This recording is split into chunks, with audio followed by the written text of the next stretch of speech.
Hello, today we're going to be turning a t-shirt into a bag. I have an example here of a shirt that has been partly turned into a bag already. And to give you an idea of what to expect, we're going to cut off the arms of the shirt and make the neck opening bigger. And then you'll see that the shoulders of the shirt become the handles of the bag. And then at the bottom of the shirt, we're going to cut long skinny strips and tie them in knots. And once they're tied in knots, you'll have created a bottom for the bag without any sewing.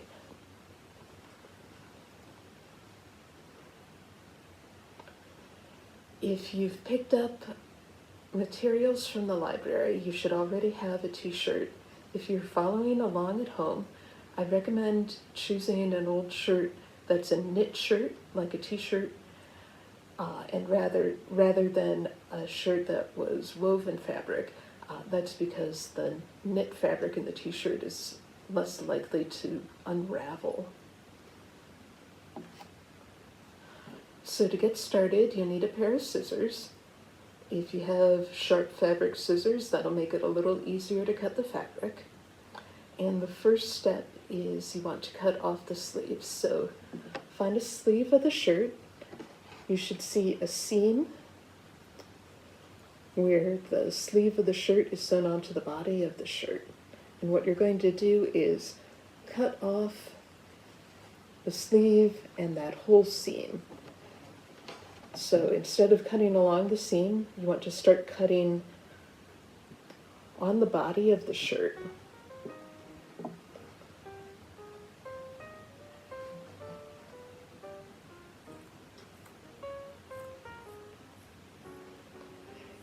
If the fabric is a little difficult to cut, you can cut one layer at a time.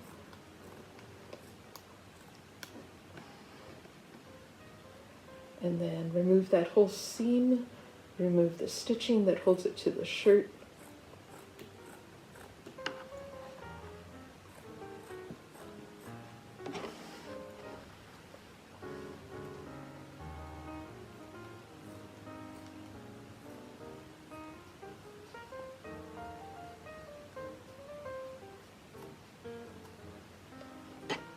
And then when you're done, it should look about like this.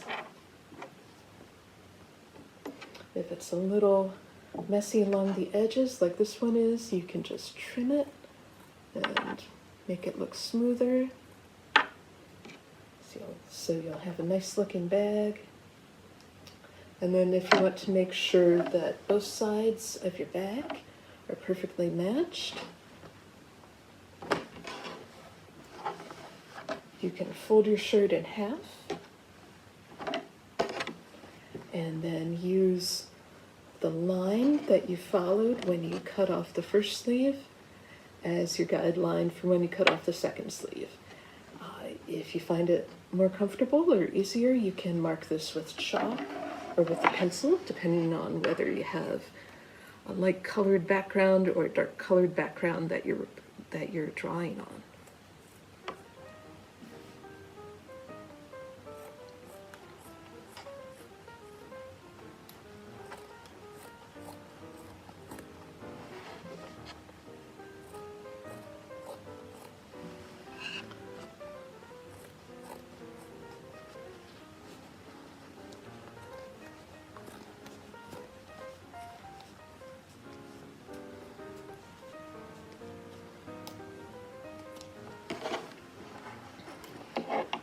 Okay, and now once you've cut off the sleeves of your shirt,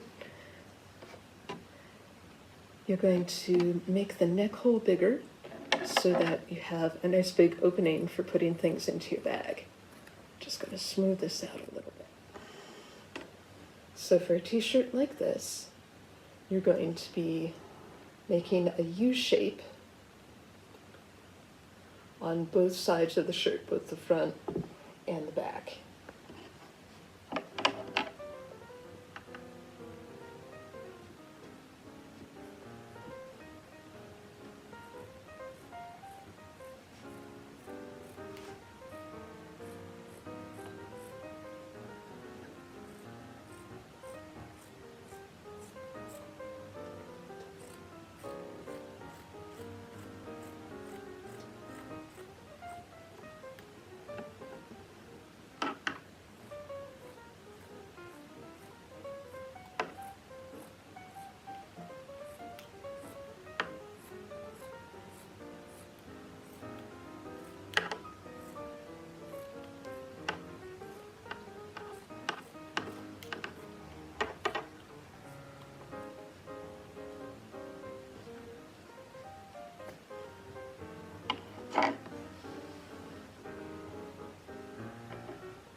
So now when you hold it up and look at it, you'll have a deeper neck, kind of like a tank top.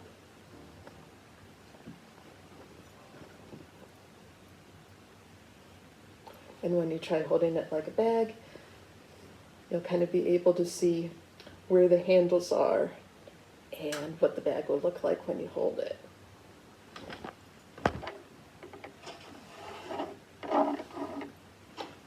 The next step is going to be to cut lots of long, skinny strips at the bottom of the shirt. And because that's something that'll take a long time, I have a shirt that I have finished earlier.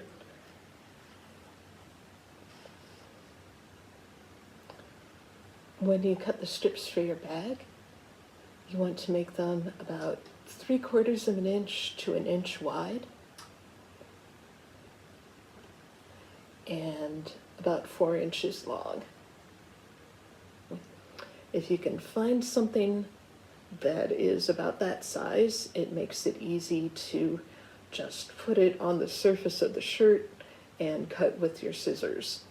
Or you can make some marks with chalk or with pencil and cut along your lines after you've marked them.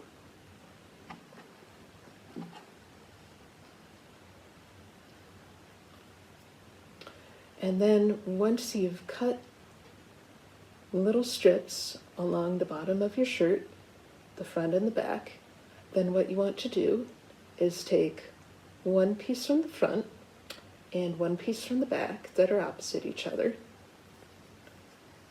and tie a knot. And if you're familiar with tying simple knots, you can just go ahead and tie any kind of knot that you know how to tie. If you are less familiar with knots and you need to learn how to tie a knot, I'm going to include directions for how to tie a square knot in your package. And square knots are a good sturdy type of knot.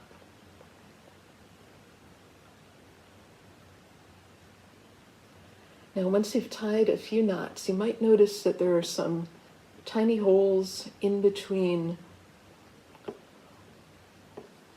two tied strips and the tied strips next to it. If you're planning to use your bag for mostly carrying large things, like library books or groceries like canned food or apples or oranges, then having little gaps may not be a problem. But if you want to make a stronger bag with no gaps, what you can do is look for places where you've tied a front and a back strip together, and find the one where you've tied a front and back strip together next to it. And then what you're going to do is take the top strip from one side and the bottom strip from the pair next to it. And then you're going to tie that top and bottom together.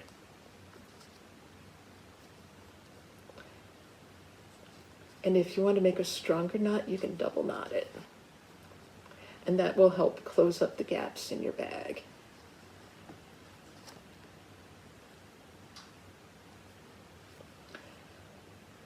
And then you just want to go along and tie all the knots on your bag, all the strips on your bag into pairs of knots.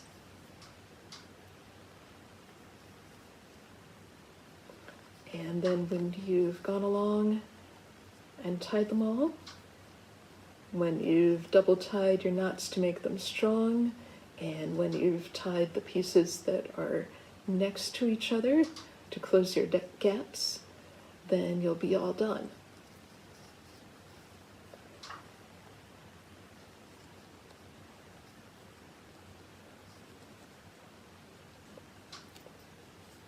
I'll just finish up with the last few here so you can see what a finished one looks like.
All right, and here's the completed striped shirt bag.